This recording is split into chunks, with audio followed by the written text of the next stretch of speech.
Hey everybody, welcome to Beauty Biz with Hill. It is the day after, 2 days after Christmas, and we made it through the holidays, and I'm gonna adjust the screen a little.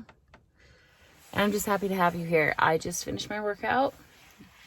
Helps me get my brain going for the day. I have done a lot of different things to find the topics for these discussions. I've pulled them from courses I've created and not released, guilty. I pulled them from questions I get on my Instagram, Hilary Herrera. I pulled them from emails I've gotten. I've pulled them for the many students that I have personally licensed in the state of Utah and taught all over the U.S. Sorry, my coat's a little squeaky. Today I was like, seriously, what can we just talk about? Like, what rings true to a lot of us right now in the beauty business? And my thought was how to keep your head above water in January financially. Because we have done a couple things. It seems that January is notoriously one of the lower months of the year for people in the beauty business. Now, this doesn't always hold true. I will say, like, for example, last year, I have years and years of clientele built up. After years and years and years, you've got a rotation. And usually you have pretty even income. When you're just starting, for sure, you're going to feel this. Even if you've been in it years and years, your clients have their own lives, and say they all decide they're going to do a vacation for the holidays, because this happens, I swear, either everybody's in town or nobody's in town after Christmas, which means they all want to butt their appointment right up to Christmas before their trip. So you're going to feel the first few weeks of January. So you've got to plan for it. So right now where you have some extra cash, maybe some, well, if you didn't spend it all, but maybe from gifts, from something like that, I want you to hold on to it because you're going to probably want it in January. Another thing is when you're booking your people up to Christmas, remind yourself that they want their appointment as close to Christmas as possible, but you're one human being. So maybe like if you start booking everybody really close up, like your last day, and then you're going to have to slowly start moving them further away, as in earlier in December, that is still close to Christmas. A lot of times in our head, we get caught up thinking they aren't going to be happy if it's December 17th instead of December 23rd. You know what? You just tell them what you have available, and they are human, and they'll get it. Okay. So as your clientele grows, you learn to be able to communicate with your clients. Like, I'm fully booked those 2 days before Christmas. What if we do it 4 days before Christmas? Well, what will happen is slowly people are okay with like the week and a half before Christmas, which means they will rotate in again in January. That helps. Something else you can consider is plan on it. Just plan on it. Plan on if you want to take a vacation in your year, take it in January. So that you're not sitting around going, I'm here to work and I'm not making any money. You just account for that. After 17 years of doing this, I have found each year is different. And the biggest factor is your clients' own lives. And they know you have a life too. So you have to plan ahead in December for January. Every year you've got to plot. I know I'm making more in December, so I'm going to stash like a third of it for January, because I'm still going to work in January, but that will really, really help. Something else that was brought to my attention this year, and I think it's kind of wise, there's this kind of thing in the industry developing that if you're going to raise your prices, you raise them right before the holidays.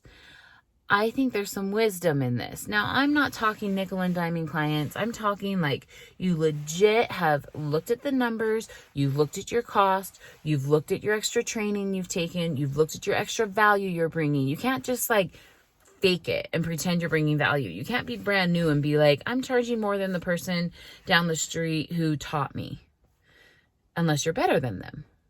Okay? So, I mean, that sounds so harsh, and there's so many factors that go in there, but if you legit need to raise your prices sometime soon, do not do it in January. That is the worst time. I see this in the beauty industry and it just drives me crazy. Everybody's like, new year, new me, and they make big changes in January. In the beauty business, in my opinion, that is not the best time to make big changes. The best time would be right before the holidays. Say November. That would be your best time. So plan that for this next year. That is a very smooth transition. And then my opinion on how much you should raise prices, that's a whole other video. But you want it to be something like, you know what? Consider yourself the consumer. Oh, should we do this right now? This is going to be a really long video if we do this right now with raising prices. It should be a whole other video. But I'm just going to touch on it really quick. Consider yourself the consumer. When you go pick up a drink at your drink shop or something, you don't really pay attention or notice a little bit of an increase.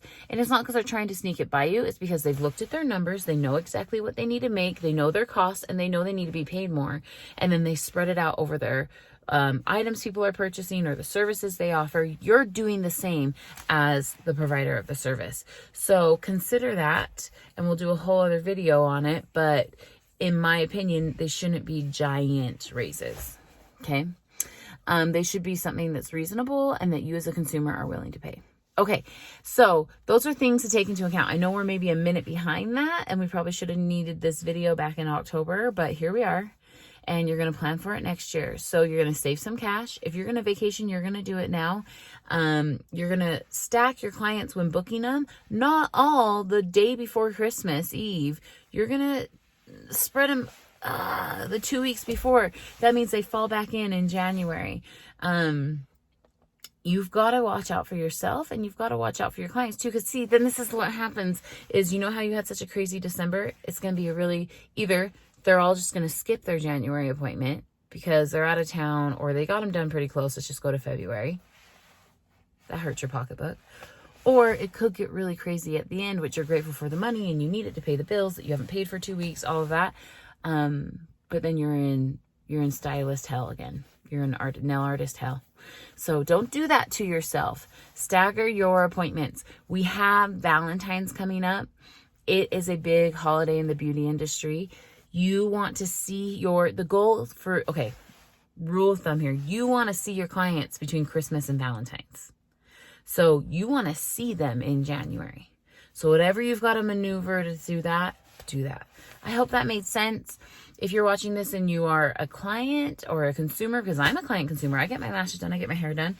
All of this makes sense, right? It should feel good on both sides. You should be able to have a certain understanding that like you're purchasing a service from somebody who relies on that service for their job.